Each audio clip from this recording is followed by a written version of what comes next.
Bismillahirrahmanirrahim. Milenial, ya, subuh berjamaah se-Solo Raya, isinya anak umur 17 tahun sampai 25 tahun. Wah, keren. Ibu-ibu bagian nyiapin makan sarapan pagi. Saya yakin setuju ibu-ibu. Iya. Karena dulu saya ingat zaman-zaman saya SMA tahun 80-an. Itu kan kalau apa-apa jihad, jihad gitu. Sholat subuhnya di mana? Di rumah. Jam berapa? Jam 6. Nih bapak-bapak nih kalau dites juga nih mesti dikontrol nih. Subuhnya ke masjid nggak tadi semua nih? Boleh nggak saya mengatakan yang ada di sini 100% ke masjid sholat subuhnya? Boleh ya? Mudah-mudahan betul. Sekarang ibu-ibu yang punya anak muda, yang punya anak remaja, yang punya suami, apa dijamin suami-suaminya sholat subuhnya ke masjid? Alhamdulillah. Mendingan saya dijamin aja dah. Membangun jaringan perlawanan secara sedemikian rupa sehingga kekuatan yang terbangun bisa menjadi kekuatan yang bersifat nasional dan bahkan internasional. Saya sampai sekarang belum punya pemahaman kenapa di seluruh, terutama tempat saya tinggal selama ini di Tangerang Raya itu, tidak ada satupun masjid yang remaja masjidnya hidup. Kalau giliran udah kuliah, saya kan udah kuliah Ustaz. Kalau dia udah nikah, saya udah nikah. Tapi giliran geng motor, udah umur 80 tahun juga masih jalan aja. Geng motor 80 tahun masih jalan, ngurus remaja masjid baru nikah aja seolah-olah udah nggak level. Saya nggak tahu kalau di Solo mungkin berbeda, di Jakarta begitu. Nah, apa sebenarnya yang kita hadapi? Sebenarnya ini wilayah serius. Persoalan yang dihadapi oleh bangsa kita yang pertama adalah proses perpecahan. Ini permainannya permainan sistematik dari kelompok Illuminati, Bavarian, Freemason, dan kelompok-kelompok yang sudah dimainkan oleh orang Kristen dan orang-orang komunis yang sebenarnya sebagai penopang daripada labilitas permanen. Di Biar Jamaah juga kenal saya dengan lebih jauh. Saya memang membuat branding PKI itu supaya mempertegas bahwa ini musuh negara. Tapi kalau kita turun ke bawah ini seperti gunung es. Karena kelompok-kelompok salib, ya, mereka tidak ada urusan dengan Indonesia lebih berlanjut. Mereka akan tetap mendengar komando Vatikan. Mereka akan tetap menunggu komando jaringan Kristen internasional. Yang kedua, ya, persoalan yang dihadapi oleh bangsa kita. Yang kedua, internasionalisasi narkoba. Temuan saya selama kurang lebih 29 bulan dalam penjara itu 250 ton masuk ke Indonesia dengan resmi, disambut dengan seragam coklat dan seragam biru. Ada berkas, ada berita acara. Nggak tahu lagi saya mesti ngomong apa lagi. Jadi narkoba negeri ini masuk dan mereka merusak sejak anak-anak PAUD, anak-anak TK, SD. Itu skemanya namanya medium inkubator narkoba. Memang kalau semakin dibahas, semakin punya alasan mereka laporin saya lagi ke polisi. Ya, karena mafia-mafia ini memang benar-benar jahat. Jadi kalau sekarang bapak-bapak, ibu-ibu, teman-teman kaget anaknya kena narkoba, bukan salah dia. Dulu waktu dia kecil, dia sembarangan makan, sembarangan jajan. Saya buka aja deh skema mereka. Tidak dilecehkan, tidak diperkosa, cuma disuntik 5 dosis. Jadi ketika dia menjelang pulang kuliah itu diantarkan, udah begini ya. Apa kata orang? Bapaknya anti narkoba, anaknya narkoba. Ya. Memang mengerikan, maka saya bilang kita emang sudah dalam cengkeraman. Ya.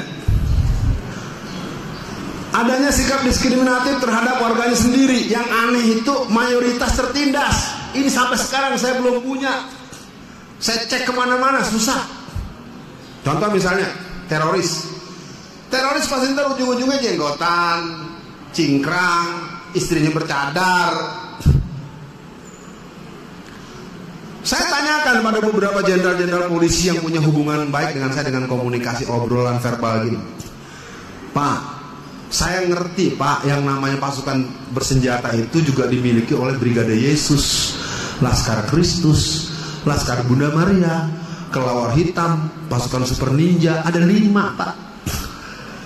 Kenapa nggak pernah saya dengar ada operasi menangkap para laskar-laskar Kristen bersenjata?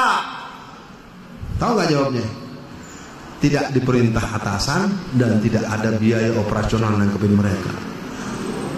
Jadi kalau nangkepin yang Islam ada duitnya. Jadi mengerikan. Jadi para jamaah semua, pada hari ini kita ingin mengatakan bahwa negeri kita memang udah. Jadi kalau boleh kita mengutip sedikit pernyataan Pak Karno, ya sebagai orang yang pernah ada dalam peran sejarah bangsa kita. Presiden pertama pernah berkata, kita dijajah Belanda, kita dijajah Jepang, dan kita akan mengalami dijajah oleh pemerintah kita sendiri dengan lebih kejam dari penjajah. Ya tapi repotnya orang yang ngomongin Soekarno justru kata pengikut Soekarno. Aduh. Makanya saya bukan pendukung Soekarno ya. Saya karena Soekarno pernah ngomong begitu, ayo deh. Apa nggak dijajah? BPJS belum bayar, BPJS dikejar-kejar. Enggak jadi anggota BPJS dikejar-kejar suruh masuk BPJS. Astagfirullahaladzim. Ya jadi kalau jamaah yang belum paham, itu di kampung-kampung di beberapa daerah banyak yang stres masyarakat. Enggak ikut BPJS suruh ikut BPJS, sudah ikut dikejar-kejar suruh bayar. Jadi kita tuh dijajah dengan terang-terangan. Ya. Saya nggak tahu kalimat apa yang bisa diinikan. Selalu mengarahkan bangsa untuk menjadi negara yang berketergantungan di segala bidang. Saya nggak ngerti ya, semua yang namanya garam impor, apalagi bumbu dapur impor, gula impor, beras impor. Yang kalau sampai itu Pak Budi Waseso, Buas yang pernah jadi ketua BNN. Jadi kalau tadi ada yang nanya, Ustadz dari mana datanya? 250 ton tiap tahun itu masuk ke Indonesia atas penjelasan resmi di hadapan publik oleh Bapak Jenderal Budi Waseso sebagai ketua BNN. Saya ada lembaran makalahnya, lembaran wawancaranya. Ketika si Menteri Perdagangan impor beras dari luar negeri, di Bulog itu masih ada beras sebanyak 1,5 juta ton. Coba bayangkan, kita punya tapi terimpor. Kenapa? Ya karena semua partai kebagian. Jadi ngeri negeri kita nih memang udah ampun-ampun. Makanya saya sendiri ya dalam bahasa saya sempat bilang juga pada istri saya, ini saya materinya yang mana nih? Saya punya 3 materi, tapi memang ini waktunya tinggal 20 menit mudah-mudahan selesai. Biar tanya jawabnya agak banyak kan dikit. Apa yang bisa kita lakukan? Saya minta kepada semua dengan cara sendiri, mari kita membuat kelompok-kelompok kecil, satuan perlawanan. Minimal kita mulai melawan itu penting, supaya kita jangan nanti disembelih tanpa mengerti ada apa. Karena yang namanya Syiah itu sudah menimbun ratusan ribu pedang-pedang di Wonosobo. Ya. Pasukan Pasdaran di Sulawesi, di Kalimantan, di Pekanbaru. Kenapa saya tidak pernah bahas itu? Karena nanti kebanyakan pasal. Udah ngomong PKI aja gue masuk penjara, ngomong Syiah lagi. Ya, belum ngomong LDI. Ya. LDI nggak ada yang berani bahas. Kenapa? Karena setiap yang membahas LDI pasti diserbu. Namanya Senkom. Senkom itu logo seperti logo polisi. Ya. Udahlah, ntar dibahas-bahas lagi. Satuan perlawanan artinya apa? Kita semua sadar. Kita jangan biarkan, jangan sampai negeri kita seperti yang dialami oleh Angola. Tahu Angola, Pak? Angola sebuah negara di Afrika pada tahun 2017 mengumumkan bahwa Angola tidak membolehkan masyarakatnya beragama. Karena utangnya banyak dengan Cina. Atau Zimbabwe. Zimbabwe itu dilepaskan hutangnya oleh Cina dengan syarat mengganti mata uang. Kita ini menyerahkan nyawa rakyat kita. Udah tahu sumber corona dari Wuhan, dari Cina. Sekarang kalau yang dari Cina, baik yang masuk mau yang keluar, kagak apa-apa. Bayangkan itu, dengan terang benderang ingin membunuh rakyatnya. Nanti kalau ini dicatat lagi ada yang tidak, laporin lagi, gitu terus. Jadi otak kita udah nggak boleh dipakai. Sumber penyakit di tempat A, di tempat B, di tempat C, di tempat D. Yang lebih parah di tempat D. Lah dari tempat D kita nggak boleh mempersoalkan. Rupanya presidennya dari Solo ya, bukan dari orang Padang ya. Orang Solo tanggung jawab di akhirat loh. Telah menyerahkan orangnya ke sono. Bapak ini bilang saya nggak milih. Bapak ini bukan saya nggak ngomong soal gituan. Jadi nomor 2, ini bisa sweet ya. Mungkin kita bisa awali dengan gerakan penyadaran, gerakan penguatan. Nah kalau yang ini mungkin pembicaraannya mungkin kembali kepada standarisasi normal aja. Karena kalau kita bicara ahririyah atau tahririyah atau bicara al-huriyah, nanti orang maknanya Hizbut Tahrir nih. Enggak, saya tidak ingin masuk pada wilayah. Saya ingin mengajak buat kita para jamaah semua tidak bisa membiarkan, jangan bilang negeri kita aman. Tidak aman. Saya sering bertanya walaupun belum punya jawaban sampai sekarang. Mudah-mudahan sekarang ada yang bisa jawab. Siapa yang bisa belikan saya 2 bungkus saja alhami dan salami? Apa tuh? Kan gitu. Ya kenapa bisa bilang apa tuh? Itu adalah mie instan yang dikeluarkan oleh kelompok muslim. Kenapa bisa tidak laku? Kenapa Anda tidak pernah dengar? Kenapa Anda?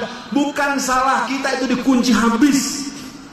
Kenapa masyarakat hanya tahu koran Kompas? Apa itu Kompas? Komando Pastur. Merek yang lain, tadi kan alhami dan salami. Merek yang lain titik-titik dan titik-titik. Itu satu hari untungnya 2 miliar. Koran Kompas dibagi gratis aja setiap hari itu keuntungan 500 juta. Makanya Pak, kalau ucapnya Alfian Tanjung di gua asuh nih orang nih. Itu sebenarnya begini para jamaah, saya ingin mengajak kita semua ambil bagian aja, kita ambil bagian. Yuk, mudah-mudahan bisa lebih cepat selesainya. Apa yang maksud dengan perlawanan?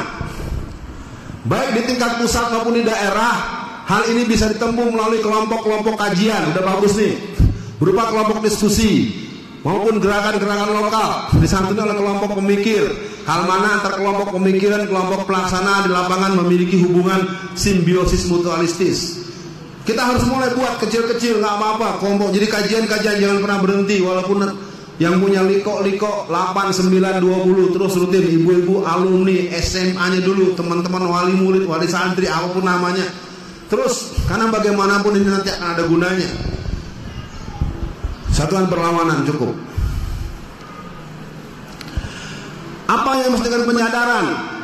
Dilakukan melalui jalur pendidikan, diperankan secara luas di penggunaan kelembagaan pendidikan formal, pusat-pusat kajian, majelis ilmu, tempat berkumpul masyarakat. Aktivitas dilakukan gerakan perlawanan sesuai dengan tingkat persoalan yang dihadapi dan teritorial dan kompleksitas. Saya pikir Kulon Progo udah dipelajari aja tuh, bagus betul. Masyarakatnya wajib beli di situ, beli beras di situ. Jadi masyarakat itu petani-petaninya makmur, tukang kecapnya maju, jualan sabunnya maju. Padahal cuma 1 kabupaten kota. Sebenarnya ini yang punya bakat seperti ini Pak Anies Baswedan.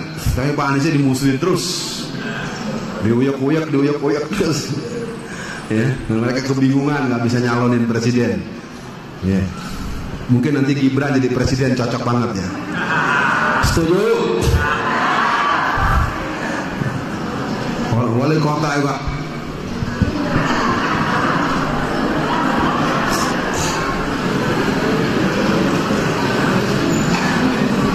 Sul adab begitu mau dipilih. Gerakan penguatan.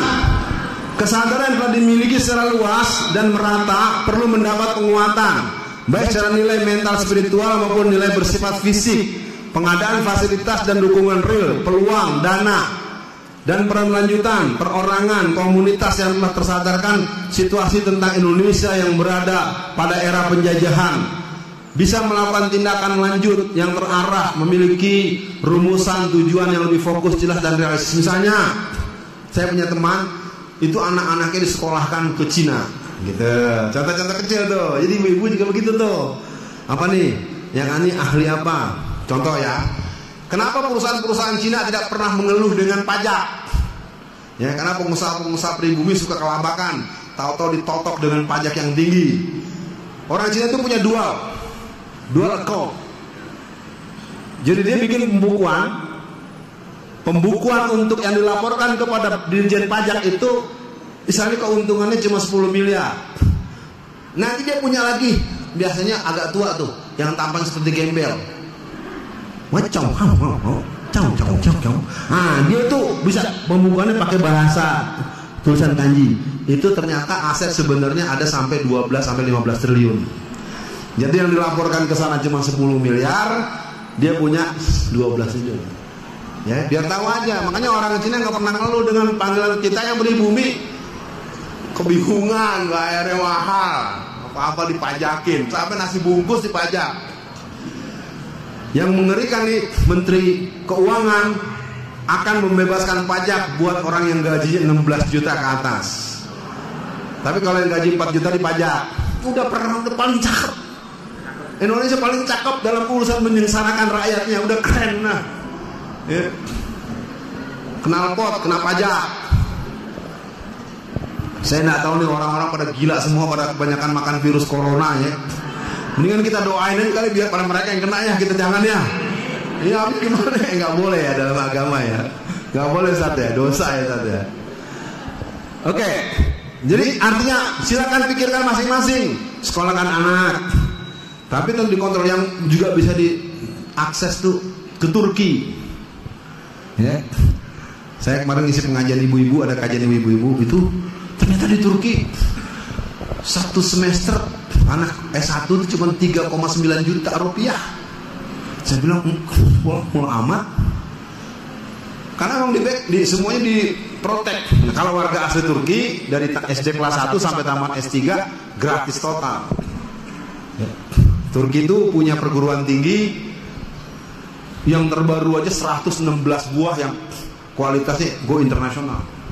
Dan dia punya program Hafiz 10 juta anak tanggungan pemerintah. Ya, ini hafal Quran nggak, kita bikin pesantren hafal Quran kebingungan nyari duit, bapaknya belum dibangun, ustadznya belum gajian, ya. Bukan nyindir, bukan, beda kalau di Turki itu APBN, APBN-nya langsung. Jadi hafal Quran itu langsung di backup oleh pemerintah. Oke ya, mudah-mudahan bisa selesai. Ini mungkin sebagai bentuk penegasan, dimaknai dengan kemerdekaan tentu kita jangan sampai kita jadi asing di negeri sendiri. Saya kebetulan waktu saya ditahan pertama kali di Polda Metro Jaya, saya bertemu dengan Ali Imron. Saya tidak mau memberikan komentar tentang dia bagaimana. Saya tanya, dulu kenapa dibom tuh Bali? Jadi ada sebuah daerah di Bali itu, dia buat semacam tulisan atau semacam poster atau spanduk. Apa tulisannya? Pribumi dilarang lewat. Nah, masyarakat kan nggak tahu karena kita tidak pernah mengerti sebabnya apa. Kalau yang ngerti bener bagus juga tuh dibom gitu. Kalau yang ngerti kan, kalau kita kan jangan lah, ngebom tuh nggak boleh, ya kan gitu kira-kira. Tapi saya tanya, kenapa dulu sampai dibom? Jadi memang kelompok-kelompok Cina, kelompok kita tuh nggak dianggap. Kenapa? Pejabat-pejabat kita, aparat-aparat kita, orang-orang yang punya posisi penting, semuanya ada dalam ketiak mereka. Semua berhenti. Bulan Ramadan 2016 di Lampung atau di Medan kalau nggak salah, di Medan itu seorang polwan perwakilan Polresta Medan itu ditempeleng oleh orang Cina tuh, giginya sampai rontok. Itu operasi sweeping di hari pertama bulan Ramadan. Bukan FPI, bukan laskar-laskar, itu polisi langsung. Ternyata yang punya hotelnya orang Cina. Lu polisi tahu apa? Gua udah bayar sama bos lu. Lu datang sini, rontok giginya. Nggak ada pembelaan dari atasannya. Ini situasi negeri kita hari ini. Jadi kita munculkan keberanian. Saya nggak tahu lagi deh utang-utang perlu dibayar apa enggak ya.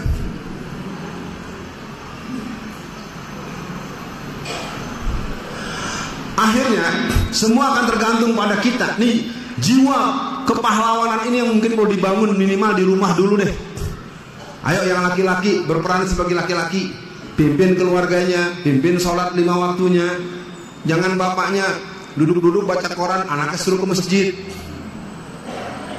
Ya. Baru pulang kerja. Kamu ke masjid. Ya, jadi banyak anak yatim di masjid itu. Ada anak-anaknya ke masjid, bapaknya di rumah. Ketika para pendidik telah berdiri tegak memerdekakan bangsa, maka para siswa, mahasiswa, masyarakat akan ikut bersama karena mereka akan diajak menjadikan kita semua merdeka dan sebenar-benarnya kemerdekaan. Tentu materi ini terlalu umum, paling tidak sebagai inspirasi buat kita yang ada di sini. Ya, saya pikir begitu saja. Nanti kita bisa bicara lebih jauh karena masalah negeri ini sudah terlalu parah. Dan saya berharap buat semua yang hadir, siapapun dia dan dengan niat apapun, memahami bahwa negeri ini adalah negeri kita bersama.